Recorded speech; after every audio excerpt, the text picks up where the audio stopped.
Assalamu alaikum, welcome back to another lecture. In this video, I am going to describe you about the Gauss's law and its application. तो हमने previous video में ये discuss किया था कि हमारे पास किसी भी क्लोज सरफेस के अंदर अगर एक चार्ज मौजूद हो तो उससे निकलने वाला फ्लक्स किसके बराबर होता है, that will be equal to 1/ε0 times the charge enclose in it. और इसी चीज़ को आगे जाके गॉसेस लॉ ने इसकी पूरी एक लॉ फॉर्म बना दी और इसको ये कह दिया कि किसी भी क्लोज सरफेस में से, क्योंकि प्रीवियसली हमने ये डिस्कस किया था कि चाहे वो क्लोज सरफेस जो है वो सिर्फ स्फेरिकल हो, एक चार्ज उसके अंदर मौजूद हो, तो तब उसका जो फ्लक्स है वो किसके बराबर होता है। लेकिन गॉसेस लॉ ने इस चीज़ का लॉ बना दिया with the process of traveling from scientific process and all hypothesis observation and ultimately ये इसका लॉ जो है वो बन गया था। और ये लॉ वाली बात जो है ये मैं आपको एक फर्स्ट ईयर वाली वीडियो में भी पहले बता चुका हूँ कि किसी शख्स ने भी अगर एक चीज़ को प्रूव करने के लिए लॉ तक जाना हो तो उसको किन किन प्रोसेस से गुजरना पड़ता है। तो आज हमने इस वीडियो में ये देखना है कि गॉसेस लॉ क्या है, ये कैसे ये तमाम चीज़ लॉ तक पहुँची, और फिर गॉसेस लॉ की एप्लीकेशंस को भी पढ़ने और ड्राइव करने की कोशिश करेंगे। So let's get started.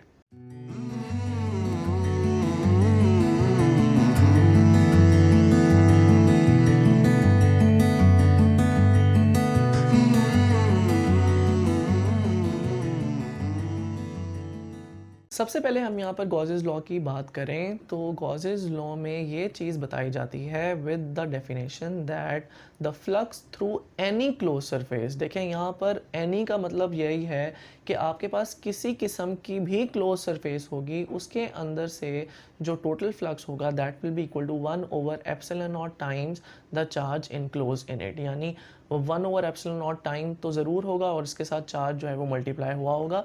इसकी डेफिनेशन जो है आपको यहाँ पर साइड पे नज़र आ रही होगी। सो अब हम लोगों ने चल के देखनी है इसकी डेरिवेशन फॉर्म, और डेरिवेशन फॉर्म के लिए आज मैं आपको लेके चल रहा हूँ वाइट बोर्ड की तरफ ताकि आपको ये तमाम डेरिवेशन ईजिली समझ आ सके। ओके जी, बिस्मिल्लाहिर्रहमानिर्रहीम। तो सबसे पहले आप इसकी डेरिवेशन देखें। दैट डेरिवेशन से पहले मैंने यहाँ पर जो है वो डेफिनेशन इसकी अगेन लिख दी है, which is the electric flux through any close surface. किसी भी क्लोज सरफेस पे से चाहे उसकी कैसी भी शेप हो, वो इस तरह की शेप हो या वो एक ट्रायंगुलर शेप हो या वो एक रेक्टेंगुलर शेप हो, वट एवर कोई भी शेप हो, उसके अंदर से जो फ्लक्स होगा वो होगा 1/ε0 टाइम्स। टाइम्स का मतलब यहाँ पर मल्टीप्लाई है, times the charge enclosed in it. तो ये इसकी मैथमेटिकल फॉर्म है। ये आप देखें, अब हमने इस मैथमेटिकल फॉर्म को जो है वो प्रूव करना है। तो प्रूफ के लिए आप देखें आपके पास एक इरेगुलर शेप जो है वो बॉडी हमारे पास मौजूद है, लेकिन ये जो इरेगुलर शेप है ये हमारे पास क्लोज शेप है। ठीक है, इस क्लोज शेप के अंदर चार्ज मौजूद होगा, चार्ज रहेगा तो इसका फ्लक्स होगा, चार्ज नहीं होगा तो इसका फ्लक्स नहीं होगा। फॉर दैट इंस्टेंट अगर कोई आपसे ये पूछे कि ये चार्ज किस नेचर का चार्ज होना चाहिए तो that charge should always be positive. इसको पॉजिटिव होना बहुत ज़रूरी है। पॉजिटिव होगा तो इस चार्ज से जो है वो इलेक्ट्रिक फील्ड ऑफ लाइंस बाहर निकलेंगी तो कुछ ना कुछ फ्लक्स होगा।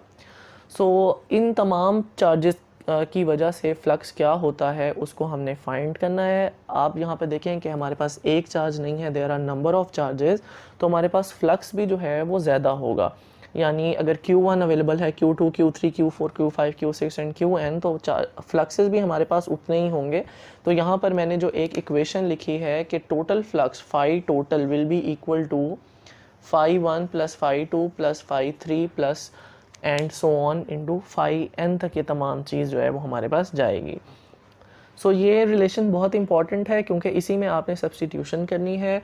और यहाँ पर मैं फाई के साथ टी इसलिए लगा रहा हूँ कि that is a total flux. अगर बुक में टी की नोटेशन यूज़ नहीं होती तो तब भी ये आपके पास ठीक है, या यहाँ पर ई छोटा सा लिख देगा दैट इज़ इक्विवेलेंट, या टी लिख देगा दैट मीन्स टोटल। तो इक्विवेलेंट और टोटल का मतलब एक ही चीज़ होती है। आप सिंपल फाई भी लिख देंगे तो उससे भी कोई चीज़ ये गलत नहीं हो जाती, ये ठीक है। उसके बाद हमने प्रीवियस लेक्चर में ये पढ़ा है कि फाई किसके बराबर होता है अगर हम इस तरह की कोई क्लोज शेप या हमारे पास स्फेरिकल चीज़ में से जो है वो हम फाइंड करना चाहें इलेक्ट्रिक फ्लक्स। तो वहाँ पे हमारे पास फाई जो है वो बराबर आया था Q/ε0। देखें यहाँ पे स्मॉल क्यूज़ पड़े हुए हैं and that will be equal to ε0। लेकिन अगर आप गौर करेंगे तो हमारी प्रीवियस एक्सप्रेशन जो हमने मैथमेटिकल एक्सप्रेशन लिखी थी उसमें चार्ज कैपिटल क्यू आ रहा है, तो ये स्मॉल क्यू से कैपिटल क्यू तक का सफ़र हमने किस तरीके से तय करना है, that is through the derivation. अब आप ये देखें कि आपके पास ये फाई जो है वो अवेलेबल है, which is equal to Q over epsilon naught, जो हमने प्रीवियस लेक्चर में पढ़ा था, और किसी भी स्फेरिकल बॉडी में से जो है वो ये इसका फ्लक्स होता था। ये आप यहाँ पे पुट कर देंगे। अगर फाई जो है क्यू ओवर एप्सिलॉन नॉट है तो फाई 1 आपके पास किसके बराबर होगा, Q1 ओवर एप्सिलॉन नॉट के बराबर होगा। फाई 2 आपके पास Q2 ओवर एप्सिलॉन नॉट के बराबर होगा। और इसी चीज़ को देखते हुए हमने फाई 1 की जगह Q1 ओवर एप्सिलॉन नॉट लिखा, फाई 2 की जगह Q2 ओवर एप्सिलॉन नॉट लिखा, फाई 3 की जगह Q3 ओवर एप्सिलॉन नॉट लिखा, plus so on as it is, and phi n की जगह Qn ओवर एप्सिलॉन नॉट रखा। इन तमाम एक्सप्रेशन में हमारे पास जो चीज़ कॉमन आ रही थी वो थी 1 over epsilon not which is the permittivity, उसको हम बाहर रख लेते हैं। एंड देन हमारे पास ब्रैकेट के अंदर क्या चीज़ आ रही है, Q1, Q2, Q3, Q4 which is all the charges present in that irregular close shape body. तो अगर आप इन तमाम क्लोज शेप बॉडी के अंदर जितने भी चार्जेस अवेलेबल हैं जो कि स्मॉल चार्जेस हैं उनको एडअप कर लेते हैं तो ये आपके पास एक कैपिटल टोटल चार्ज बन जाता है, जिसको मैं रिप्रेजेंट कर रहा हूँ बड़े Q से। So with this, your Gauss's law is proved that the flux through any closed surface is equal to 1 over epsilon naught times the charge enclosed in it, and that charge is the capital charge. So we have proved the Gauss's law. Okay जी, so in this we have to find the application of Gauss's law. और Gauss's law की application के लिए मैंने यहाँ पर कुछ points ये लिखे हैं और आप भी साथ साथ लिखते रहिएगा कि स्टार्ट करने से पहले before starting the application let's just follow these point. In points को आप ज़रूर फॉलो करें। इनमें पहला पॉइंट ये है कि अगर आपने फ्लक्स फाइंड करना है किसी भी सरफेस के ऊपर से तो आपको सबसे पहले उस सरफेस के ऊपर एक क्लोज सरफेस जो है उसको कंसीडर करना पड़ेगा। ठीक है, एक क्लोज सरफेस जो है उसको कंसीडर करना पड़ेगा, अदरवाइज़ ये तमाम चीज़ नहीं होगी। मैं आगे एप्लीकेशन स्टार्ट करता हूँ तो आपको मज़ीद पता लग जाएगा। इसके बाद मैंने यहाँ पे लिखा है इस क्लोज सरफेस को आप गॉसियन सरफेस कहते हैं। ये एक इमेजिनरी क्लोज सरफेस होती है ये ज़रूरी नहीं कि इसकी फ़िज़िकल जो है वो अपीयरेंस हो। ये सरफेस जो है ये एक इमेजिनरी सरफेस होगी, लेकिन होगी ये क्लोज, ये कहीं से ओपन नहीं होनी चाहिए, नंबर 1। नंबर 2, इसके अंदर चार्ज मस्ट बी इनक्लोज होना चाहिए। नंबर 3 पार्ट इसका ये है, this closed surface is called Gaussian surface, इसको गॉसियन सरफेस कहेंगे। और नंबर 4 पे ये है, from this flux can be calculated. आपने सबसे पहले फ्लक्स देखना है। और नंबर 5 है, then electric intensity be calculated. अगर फ्लक्स हमारे पास आ जाएगा तो इलेक्ट्रिक इंटेंसिटी आ जाएगी। और आप यहाँ पर इन एप्लीकेशंस में ज़्यादातर यही चीज़ देखेंगे कि आपने एक क्लोज सरफेस बना लिया, उस क्लोज सरफेस को आपने इनक्लोज कर लिया, उसको गॉसियन सरफेस कहते हैं। फिर आपने फ्लक्स फाइंड किया और फ्लक्स के बाद आपने इलेक्ट्रिक इंटेंसिटी फाइंड की। तो आप जिन स्टेप्स तक जा रहे हैं that is ultimately the electric intensity. तो आप इलेक्ट्रिक इंटेंसिटी को फाइंड करोगे। यही गॉसेस लॉ की जो है वो मेजर एप्लीकेशन है। ठीक हो गया, तो आपने ये तमाम चीज़ फाइंड करनी है। अब हम इसकी पहली एप्लीकेशन करते हैं। वीडियो जो है वो लंबी हो जाएगी तो मैं 2 एप्लीकेशन जिसकी अगली वीडियो में करूँगा, और इस वीडियो में जो है वो हम देखेंगे इसकी फ़र्स्ट एप्लीकेशन। ओके जी, so the first application is finding the electric intensity from a hollow charge sphere. आपने हॉलो चार्ज स्फीयर से इलेक्ट्रिक इंटेंसिटी जो है वो फाइंड करनी है।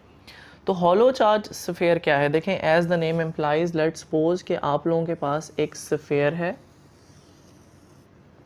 ये स्फीयर जो है ये हॉलो है, इसके अंदर कोई चार्ज नहीं पड़ा हुआ। अगर यहाँ पर ये एप्लीकेशन होती that electric intensity from a charge sphere, तो फिर हमारे पास इसके अंदर चार्ज होता। लेकिन ये हॉलो चार्ज स्फीयर है, हॉलो है लेकिन इसके बाहर चार्ज जो है वो पड़ा हुआ है, अंदर चार्ज नहीं है। हॉलो का मतलब ही यही है कि ये अंदर से जो है वो खाली है। ऐसा स्फीयर जिसके बाहर चार्ज है अंदर चार्ज नहीं है and you have to assume कि ये जो पूरे सर्कल का जो पार्ट है वो ओपेक है, इससे इलेक्ट्रिक फील्ड लाइंस बाहर तो निकलेंगी लेकिन कोई भी चार्ज अंदर की तरफ इलेक्ट्रिक फील्ड लाइंस जो है वो नहीं पास कर सकता। That means that is a hollow charge sphere.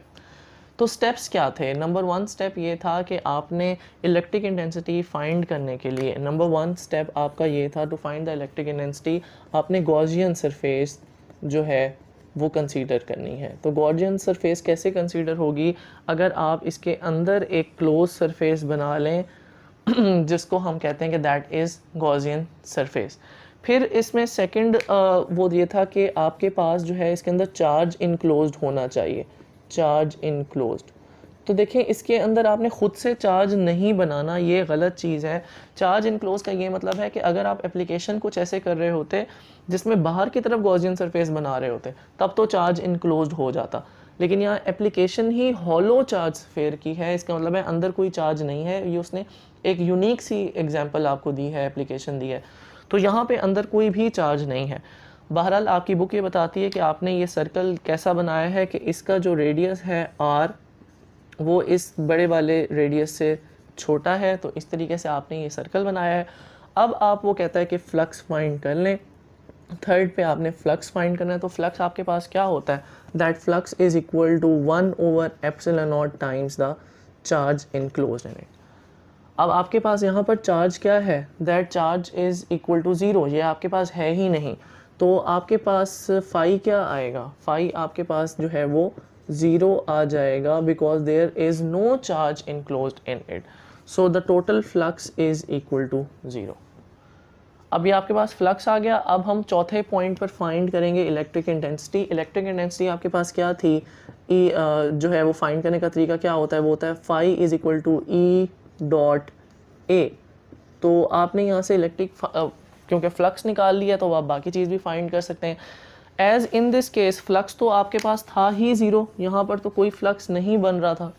जब आपके पास फ्लक्स यहाँ पर नहीं बन रहा तो आप यहाँ पे कह सकते हैं कि ई भी आपके पास जो है वो इज़ इक्वल टू 0 है। हालांकि जो आपने ख़ुद इमेजिनरी सरफेस बनाया था वो एरिया आपके पास कभी भी 0 नहीं होता, तो area can not be equal to 0, लेकिन चूंकि आपके पास फ्लक्स 0 है तो इस वजह से इसमें इलेक्ट्रिक इंटेंसिटी जो है वो 0 हो जाएगी। So that is a very small and basic derivation of the first application in which we use a hollow charge sphere and we find the electric intensity. That is obviously 0 because यहाँ पर flux जो है वो आपके पास 0 आता है। तो इस चीज़ को आप अपने साथ रखें एंड इन नेक्स्ट वीडियो इंशाल्लाह ताला, बिकॉज इसकी लेंथ जो है वो लंबी हो रही है and I have to go for certain work, और इसीलिए मैं इसको यहीं पे एंड कर रहा हूँ। तो नेक्स्ट वीडियो में इंशाल्लाह ताला हम इसको कंप्लीट करेंगे और इसकी 2 एप्लीकेशंस पे मज़ीद फोकस करेंगे और उसके साथ मैं कोशिश करूँगा कि एनिमेशंस भी डालूँ। ओके जी, so that's all for today. आज के लेक्चर में हम लोगों ने देखा Gauss's law, its definition, then Gauss's law की हम लोगों ने डेरिवेशन भी की छोटी सी, और उसके बाद हम लोगों ने फर्स्ट एप्लीकेशन और ऑफ गॉसेस लॉ भी देखी। इसके बाद जो 2 एप्लीकेशंस रह गई हैं दैट इज़ माई प्रॉमिस कि उसको नेक्स्ट वीडियो में कंपाइल करेंगे। सो स्टे ट्यून्ड और इसी तरीके से बने रहिए और मेरे चैनल को लाइक एंड सब्सक्राइब लाजमी कर दीजिए, क्योंकि मैं यहाँ पर आप लोगों के लिए एजुकेशनल वीडियोस जो हैं वो डालता रहता हूँ। नॉट जस्ट एजुकेशनल बल्कि आई ट्राई कि मैं हर तरीके की वीडियो जो है वो यहाँ पर जो है वो पोस्ट करूँ, बिकॉज सीख ले is all about the life style. So thank you so much and इंशाल्लाह ताला नेक्स्ट वीडियो में मुलाकात होती है। Keep watching, keep visiting. अल्लाह हाफ़िज़।